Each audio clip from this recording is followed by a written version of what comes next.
Students, मैं सोन के YouTube channel में आपका फिर से स्वागत है।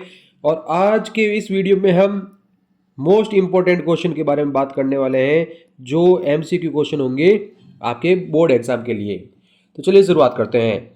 फर्स्ट क्वेश्चन आपके पास है कि आर त्रिज्या के एक समान आवेशित पतले गोलीय खोल, खोल का मतलब यहाँ पे एक खोखला है, वो ध्यान रखिएगा, खोखला, ठीक है। एक गोलीय खोल यानी कि एक खोखला गोला है आपके पास इस प्रकार से, ठीक है। इसकी सतह के अंदर, सतह के अंदर जो विद्युत क्षेत्र का मान होगा वो क्या होगा? तो याद रखिएगा कि जो भी गोलीय खोल होता है उसके अंदर ध्यान रखिएगा, अंदर जो विद्युत क्षेत्र होता है उसका मान हमेशा शून्य होता है। विद्युत क्षेत्र का मान हमेशा क्या होगा? शून्य होगा। ये चीज याद रखिएगा। तो इसका ऑप्शन हो जाता है सी। नेक्स्ट क्वेश्चन की तरफ चलते हैं, और नेक्स्ट क्वेश्चन बहुत ही इंपॉर्टेंट क्वेश्चन है, ठीक से पढ़िएगा। यदि किसी बिंदु आवेश को केंद्र मानकर खींचे गए 15 सेंटीमीटर त्रिज्या के गोलीय गाउसीय पृष्ठ पर, तो यहाँ पे क्या बोला है? गोलीय गाउसीय पृष्ठ है और गाउसीय पृष्ठ की त्रिज्या है 15 सेंटीमीटर। उसके विद्युत फ्लक्स का मान है फाई। यदि इस पृष्ठ की त्रिज्या तिगुनी कर दी जाए, यानी कि अभी पहले जो त्रिज्या थी वो 15 थी और उसके बाद में तिगुनी का मतलब है कि वो 45 सेंटीमीटर हो जाती है, तो उसके पृष्ठ से गुजरने वाले विद्युत फ्लक्स का मान क्या होगा? तो याद रखिएगा कि जो गाउसीय पृष्ठ होता है, गाउस के नियम में आपने पढ़ा होगा, गाउस का नियम, गाउस के नियम के अनुसार जो विद्युत फ्लक्स होता है, विद्युत फ्लक्स फाई, वो पृष्ठ के आकार और आकृति पर निर्भर नहीं करता, आकृति पर निर्भर नहीं करता है। ये चीज याद रखिएगा।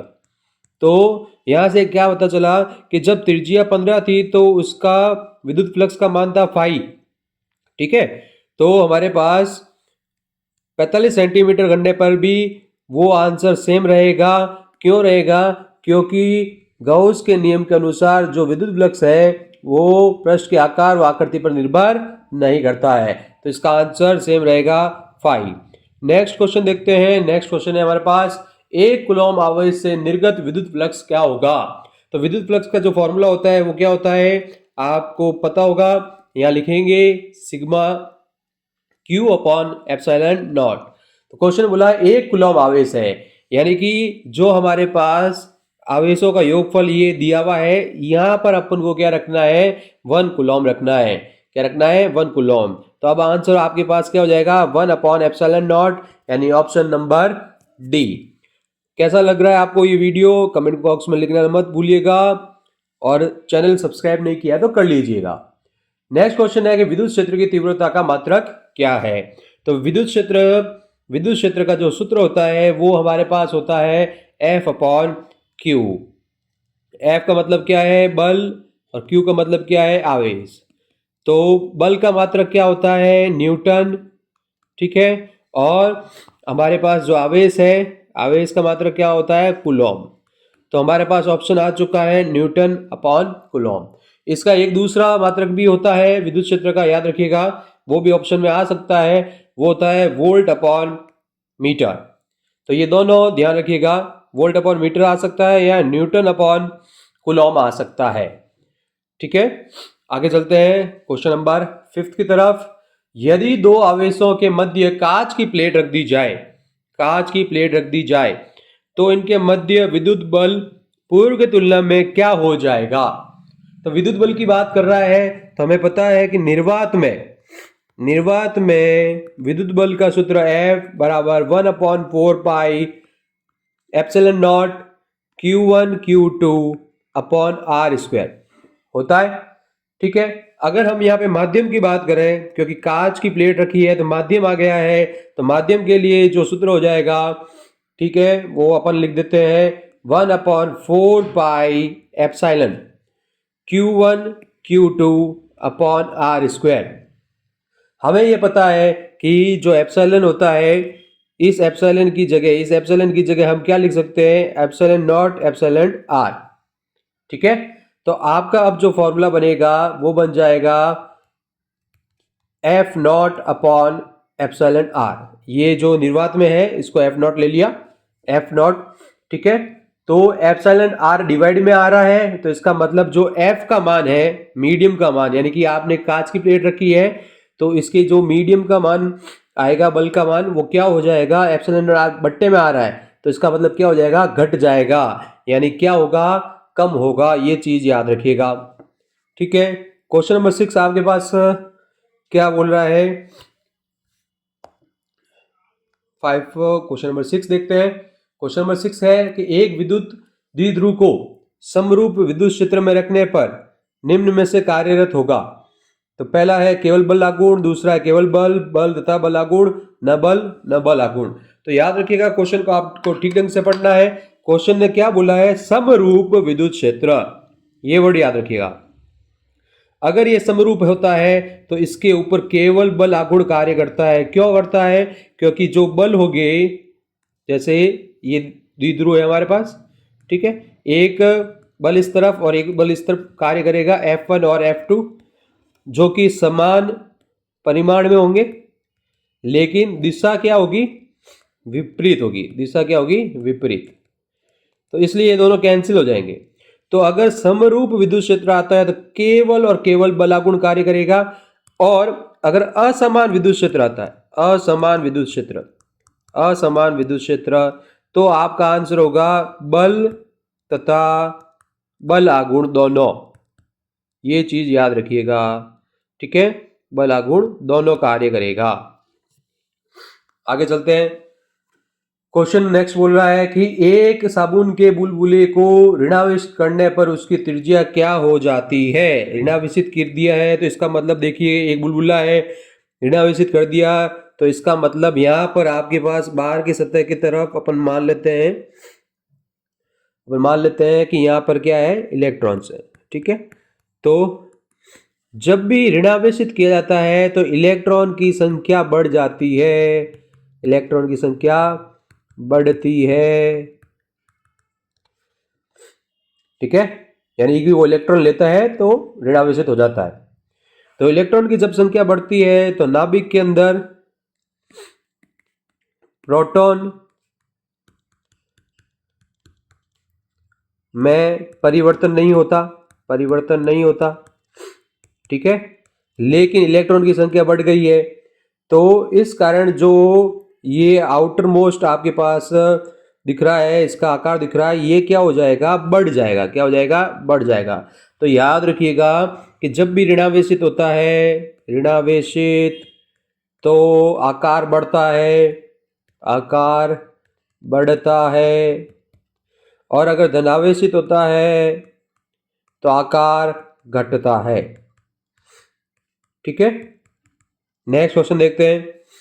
एक वर्ग के चारों कोनों पर समान परिमाण के, एक वर्ग है आपके पास, जैसे मान लीजिए एक वर्ग मान लेते हैं अपन, ये वर्ग है, ठीक है, समान परिमाण के सजातीय आवेश, यानी एक प्रकार के आवेश है, यानी प्लस क्यू ले लेते हैं सब जगह, ये प्लस क्यू ले लिया चारों कॉर्नर पे।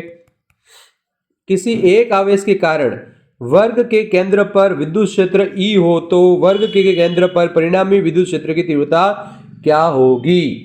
क्वेश्चन ने क्या बोला है, ठीक ढंग से समझिएगा। यहां पर एक केंद्र ले लेते हैं, इस एक के कारण यहां पे जो विद्युत क्षेत्र होगा, ठीक है, तो अभी मैं पहले बना देता हूं ऐसे, इस एक के कारण जो विद्युत क्षेत्र होगा उसको बोला है E। एक मिनट, इसको मैं करेक्ट कर देता हूं थोड़ा, ठीक है, यहाँ पे, ठीक है। इस क्यू आवेश के कारण अपन ने यहाँ पे जो सेंटर है इसके ऊपर एक विद्युत क्षेत्र लग रहा है E, तो इन बाकी के कारण भी एक विद्युत क्षेत्र लगेगा। तो क्वेश्चन ने पूछा है कि टोटल विद्युत क्षेत्र कितना होगा। तो इधर इधर इधर, सॉरी, इधर और इधर, यानी कि एक विकर्ण पर स्थित आवेशों के कारण विद्युत क्षेत्र परिमाण में समान व विपरीत दिशा में होते हैं, और इसी प्रकार दूसरे विकर्ण पर भी होता है। ये चीज याद रखिएगा, यानी ये जो विकर्ण है आपके पास, इसके ऊपर स्थित आवेशों के कारण विद्युत क्षेत्र परिमाण में क्या होते हैं, समान होते हैं। यानी यहां पर भी इधर भी और इधर भी विद्युत क्षेत्र क्या होगा, समान होगा, लेकिन दिशा क्या होगी, विपरीत होगी। तो जब दिशा विपरीत होगी तो केंद्र पर कुल विद्युत क्षेत्र हमेशा क्या आएगा, 0 आएगा। तो यहां पे इसका ऑप्शन क्या हो गया, ए 0। नंबर क्वेश्चन है, एक गोले में Q आवेश स्थित है, उसके निर्गत विद्युत flux Q upon epsilon not. तो गोले की त्रिज्या आधी कर दी जाए, गोले की त्रिज्या क्या कर दी जाए, आधी कर दी जाए, तो निर्गत विद्युत फ्लक्स का मान क्या होगा।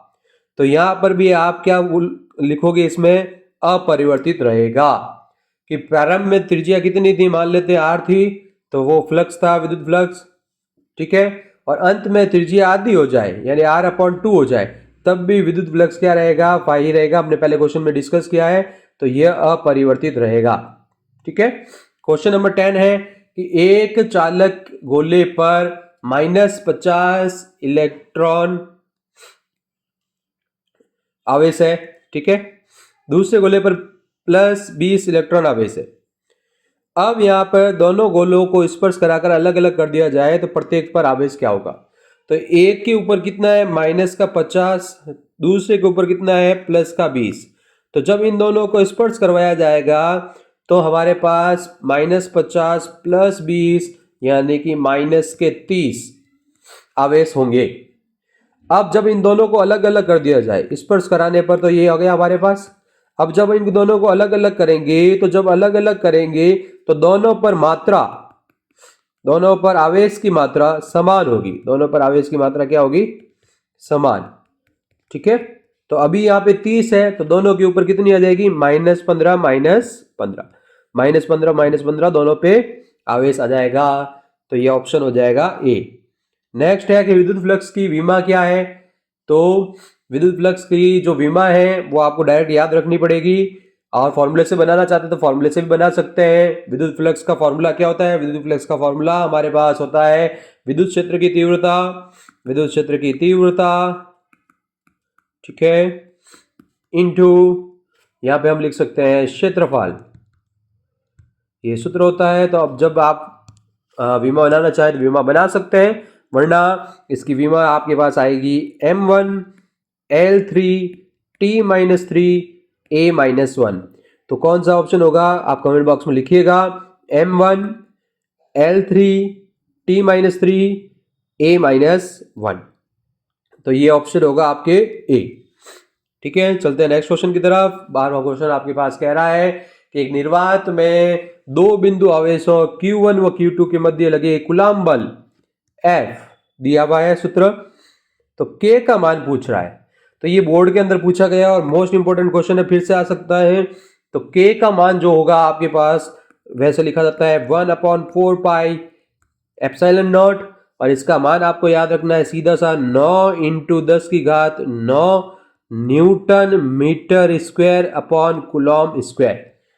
तो यहां पर 9 × 10⁹ अगर आप याद करके गए तो दो ऑप्शन मिल जाएंगे, देखिएगा, और वहां पर आपको कंफ्यूजन हो जाएगी।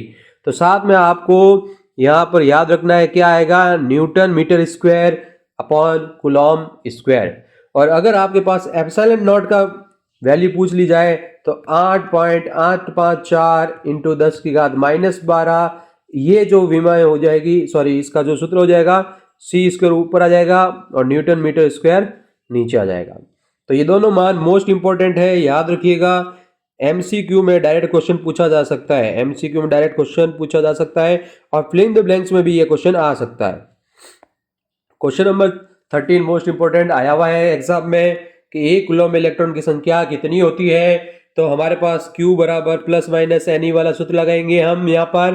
तो N का फॉर्मूला Q/E, यहाँ पर एक कूलॉम आवेश दिया हुआ है, इलेक्ट्रॉन का यहाँ पे अपने पास मान हो जाएगा 1.6 × 10⁻19।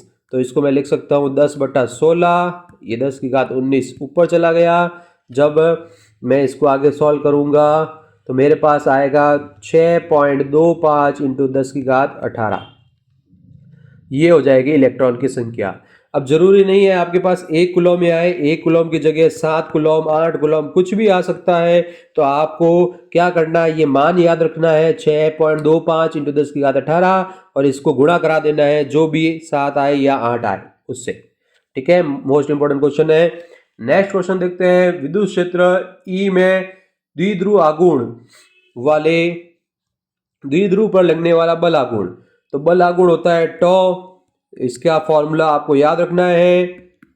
ठीक है, मोस्ट इंपॉर्टेंट है, ये फिलिंग द ब्लैंक से पूछा जा सकता है, इसके ऊपर न्यूमेरिकल भी आ सकता है। ठीक है, तो ये ऑप्शन आपके पास हो जाएगा ए। क्वेश्चन नंबर 15 है हमारे पास, एक समतल चादर जिसका पृष्ठ आवेश घनत्व कितना है, सिग्मा है, इसकी समीप r दूरी पर विद्युत क्षेत्र की तीव्रता। तो इसका तो सूत्र आपको डायरेक्ट याद रखना ही पड़ेगा। जब भी आते हैं हमारे पास ये क्वेश्चन तो इसका आंसर होगा सिग्मा अपॉन 2 एप्सिलॉन नॉट। ठीक है, नेक्स्ट है, मुक्त आकाश की पैरावैद्युतशीलता क्या होती है। तो अभी हमने पहले डिस्कस किया है पैरावैद्युतशीलता यानी एप्सिलॉन नॉट, और अभी वैल्यू देखी थी 8.854 × 10⁻12 coulomb square upon newton metre square. ठीक है, इस क्वेश्चन में पैरावैद्युत माध्यम में गाउस का नियम पूछा है। तो पैरावैद्युत माध्यम में गाउस का नियम हमारे पास जो होगा वो याद रखिएगा, ये होगा ए पार्ट वाला।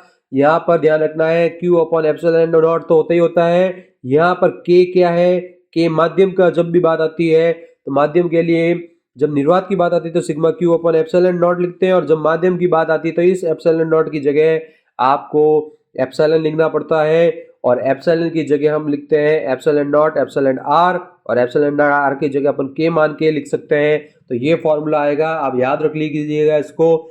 और क्वेश्चन नंबर 18 है हमारे पास, किसी विद्युत द्विध्रुव के कारण उत्पन्न विद्युत क्षेत्र और दूरी के मध्य क्या संबंध है, समानुपाती किस प्रकार से होता है। तो हमें पता है कि जो अक्ष के ऊपर आता है, अक्ष का सूत्र क्या होता है, k × 2p upon r cube, और जब निरक्ष की बात आती है तो निरक्ष का सूत्र होता है k dot p upon r cube. तो यहाँ पर r क्यूब दोनों के अंदर ही आता है, तो इसका मतलब क्या होता है, E व्युत्क्रमानुपाती है r क्यूब के। तो ये सूत्र C जो है आपका आंसर देगा। अब आपके पास है क्वेश्चन नंबर 19, और क्वेश्चन नंबर 19 कह रहा है, बिंदु आवेश के कारण उत्पन्न विद्युत क्षेत्र और उसके दूरी के मध्य सही ग्राफ क्या है। तो सही ग्राफ याद रखिएगा कि E और R व्युत्क्रमानुपाती होते हैं, तो ये ऑप्शन आपका B जो है वो सही होगा। और एक 20वां क्वेश्चन इसके अंदर ले लेते हैं कि एक क्वांटम आवेश का मान क्या होता है। ये फिलिंग द ब्लैंक्स में आ सकता है, तो याद रखिएगा एक क्वांटम आवेश जो है वो इलेक्ट्रॉन का आवेश के बराबर होता है, और इलेक्ट्रॉन का आवेश हमारे पास 1.6 × 10⁻−19 कूलम। ये चीज़ याद रखिएगा। तो ये मोस्ट इंपॉर्टेंट क्वेश्चंस हैं। अगर आपका प्यार हमारे इस वीडियो को मिलता है तो नेक्स्ट चैप्टर के भी हम वीडियो आपके लिए लेकर आएंगे, तो बने रहिएगा हमारे साथ। Thanks for watching.